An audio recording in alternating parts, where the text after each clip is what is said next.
Ambassador Lacanilaw, I find your answers very misleading eh. Kanina pa, yung sinasabi mo na hindi mo alam na hindi pala siya dinala sa competent court, competent judicial authority. Hindi mo alam. Hanggang ngayon, hindi mo pa rin alam. I'm giving you a chance.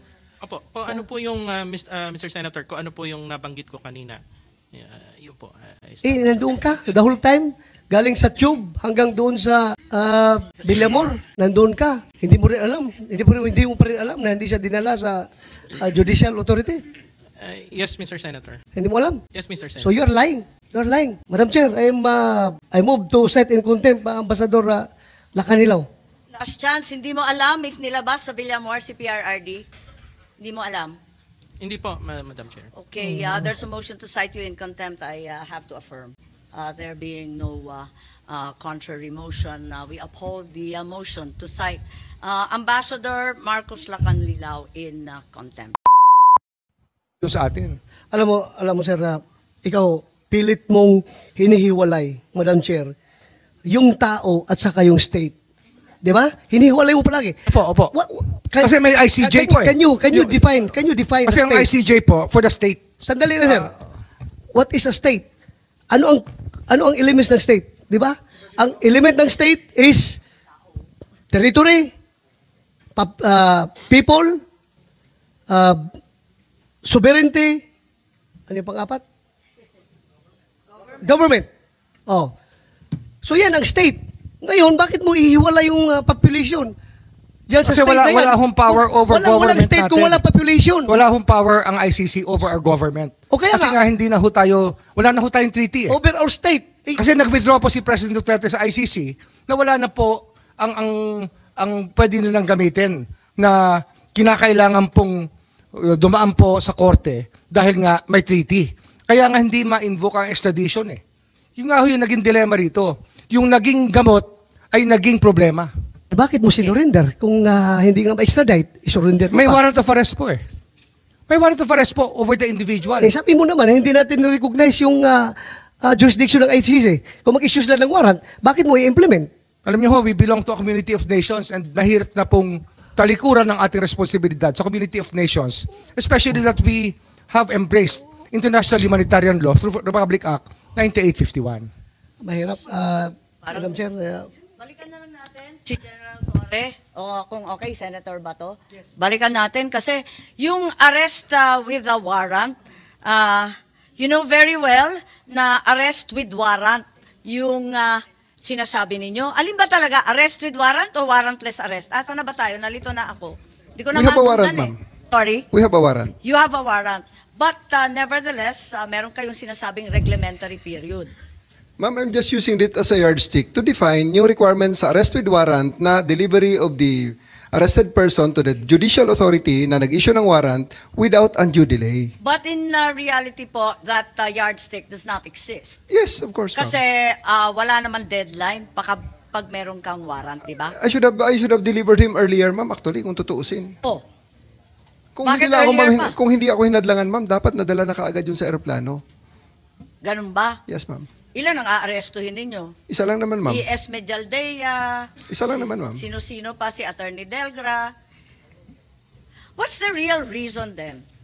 Kung hindi naman, sinabi ninyo, hindi naman talaga warrantless arrest. Wala naman talagang reglementary period. May warrant kami galing ICC. What's the reason for the rush to The Hague na hindi man ninyo madala sa isang husgadong Pilipino? As to the nuances of orders higher than Wala namang order sa time limit eh. on the Ang orders sabi given lang, to me. i-aresto, di ba? Yes, ma'am. Wala namang sinasabing ngayon na, now na. Meron bang ganon? I just executed the orders given to me, which is to arrest him and bring him to the plane that will bring him to the Hague, Hindi ma'am. pa rin yan ang dahilan kung bakit kayo nagmamadali. Ang taas-taas ng blood sugar ng tao, may edad na. Nakikita naman na hilong-hilo na, natulog na. Ba't nagmamadali-dalin sa Hague yan? Nadali na ninyo arestado na ninyo Ba't pa ninyong pinipilit na bumiyahe na kaagad-agad? What's the real reason? Kasi kung talagang reglementary period does not apply, yardstick lang. Ano talaga yung totoong rason at wala nang iba? Eh di sana sinabi nyo nung unang pagdinig, malinaw naman na lahat ng simula noong unang pagdinig hanggang ngayon, pilit ninyong iniiwasan, sumagot ng totoo. Ano ba talaga yung dahilan na nagmamadali kayo? Ma'am, I will reiterate my answers a while ago. The position that my mission is just bring him to the plane that will bring him to The Hague. As to the rush, if you consider it as rush, It is a I am rush. not in the, Kasi I am dapat not dadalhin privy. pa yan sa husgado, di ba? That is your that is the No, that is the law, sir. If that is the impression that was delivered to you, ma'am, ang sa akin lang is those are beyond my competence to answer. Kung sa tingin niyo rush yan, it's not rush. It's something that I have to do na talagang isakay lang sa plane because that is the order that was given to me. As to the other nuances of that order, I may not be able to answer that intelligently or competently.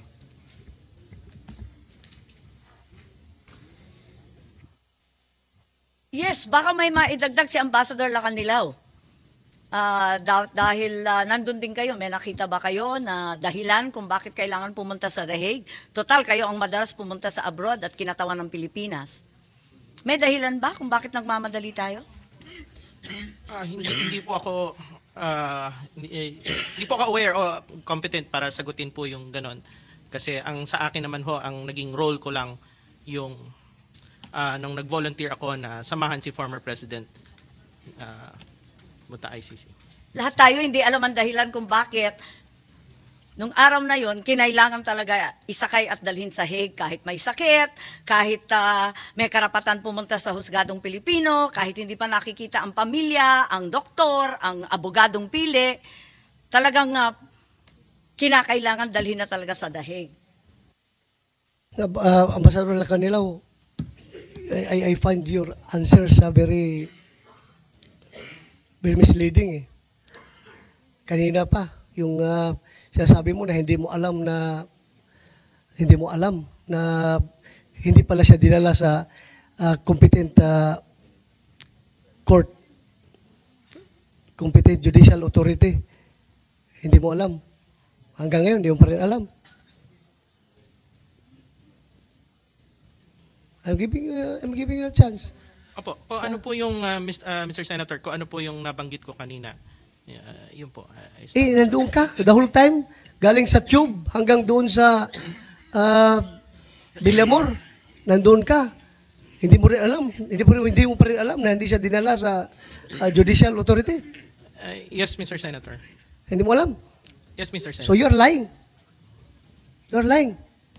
Madam Chair, I move to set in contempt Ambassador Lacanilaw. Last chance, hindi mo alam if nilabas sa Villamor si PRRD? Hindi mo alam? Hindi po, Madam Chair. Okay, there's a motion to cite you in contempt. I have to affirm. There being no contrary motion, we uphold the motion to cite Ambassador Marcos Lacanilaw in contempt.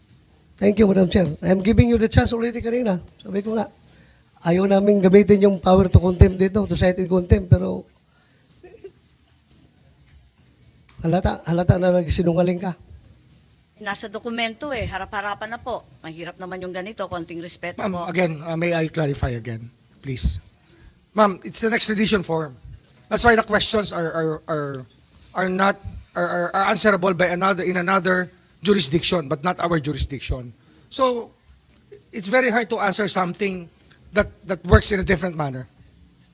Hindi nga sir, ang tinatanong namin sa kanya is kung nandun man siya the whole time, hindi man niya, alam niya na hindi dinala si President Duterte sa isang competent court. Tapos sabihin niya, hindi niya alam. Kaya ho Siya nga nag-suffice. nagsabi na siya nag-oversee sa operation. Tapos hindi niya alam na kung dinala o hindi. I hope we can reconsider the contempt citing because, sir, kaya ho nag-suffice a certification ng Kanina pa Prosecutor kami General. nagre-reconsider, Secretary Boying. Pero kaya ho nag-suffice sa ICC, kaya tinanggap nila yung certification po ng DOJ is because under their system of government, under the system of the ICC, ang prosecutor is competent judicial authority. That's why it's very foreign to Ambassador Lacanilaw. Hindi naman ho madaling malaman yan until ho pinaliwanag yan ni Justice Ascuna sa atin. Ay, na hindi magkaiba po talaga hindi naman ang pagtingin. Hindi naman kailangan maliwanagan, national. Sabi naman national eh, ang liwanag naman po nun. Balikan na lang natin si General Torre. General Torre, ano ba talaga yung dahilan kung bakit nagmamadali? Sinabi mo na hindi naman... Madam Chair, you have ruled already the citing in contempt. Thank you, Madam Chair. Madam Chair, if Yes, you may... the ambassador is cited in contempt. I'm sorry. Yes, General Torre, please, we'd like you to be a little bit more forthright and straightforward. What is the real reason for the rush? You yourself said this was an arrest with a warrant. Therefore, no reglementary period as articulated by Article 125 applies. Bakit kayo nagmamadali? Eto nga, may sakit yung tao. Ma'am, I don't have that impression na nagmamadali ako. I waited for 12 hours. I worked for 12 hours to make sure that he boards on the plane. Yung purpose namin is to bring him to the plane because that's the order. That's my order and that's my mission. So, Who gave you the order? Sir, Who gave you the order? the Chief of the Philippine National Police, sir. The Chief PNP. You are giving orders to the CIDG. Who gave you that order? Sir, I'll invoke my executive privilege. Bakit executive privilege po? Paano naging executive privilege po? Nangyari na, tapos na eh. Sino nag-order Ano yung tanong, ma'am? po? Can I know the question?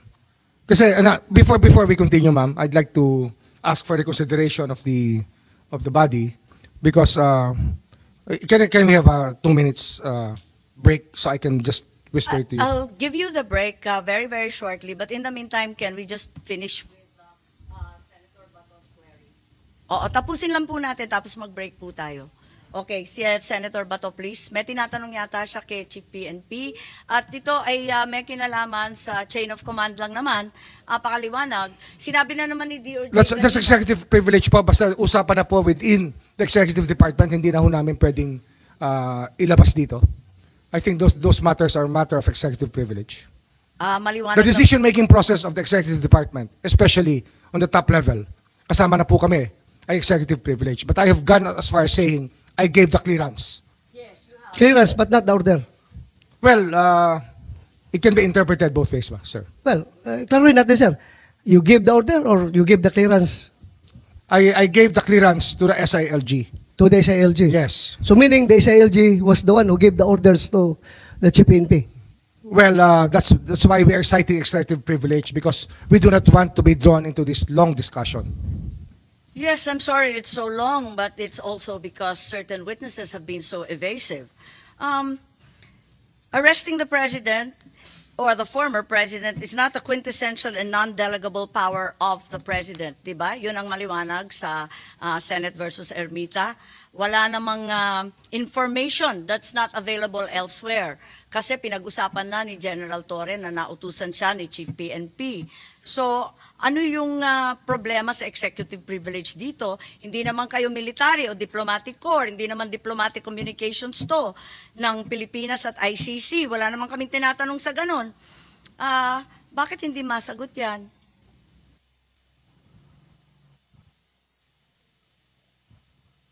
Maliwarag naman po yung Supreme Court at may limitasyon naman yung executive privilege. Tinatanong lang, sino nag-utos? Paano ba? Ano ho kasi, decision-making process po ng executive department ay mahirap pong ilabas lahat ng nangyayari. Ito yung purpose ng executive privilege. That's the reason why this doctrine was ruled, was drawn by the Supreme Court in the different cases. Kasi Yes, ano that's ito right. ang internal deliberations po ng cabinet at top level leadership ay hindi po talaga pinag-uusapan. I think that we should give it to each other. Yung caucus po na Senate, hindi po pinag-uusapan yan. I was once as chief of staff, I witnessed a caucus of the senators, but I never spoke about it in my whole life because that is the way it works. In Senate Kasi kung meron po naging Secretary Remulla, in Senate versus Ermita, it's very clear that General Torre is not covered by the claim of executive privilege. Arresting a person is not a quintessential and non-delegable power of the president. It's very clear. He's not a cabinet member. He's not even the chief PNP. And it's not like this information isn't available elsewhere. And if it's available elsewhere, then we do not need the answer from him, Madam Senator.